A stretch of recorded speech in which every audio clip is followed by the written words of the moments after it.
Hi everyone and welcome. In this video, we will be discussing about how to change birthday in LinkedIn.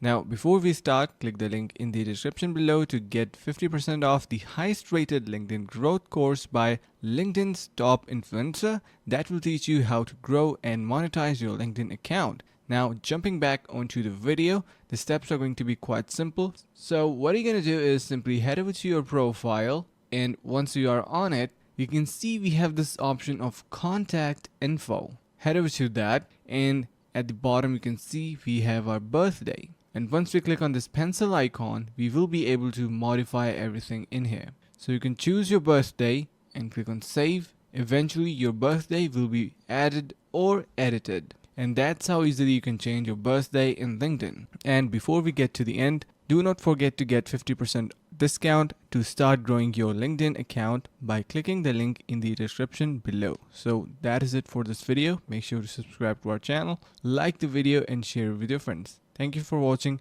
and see you guys around in the next video.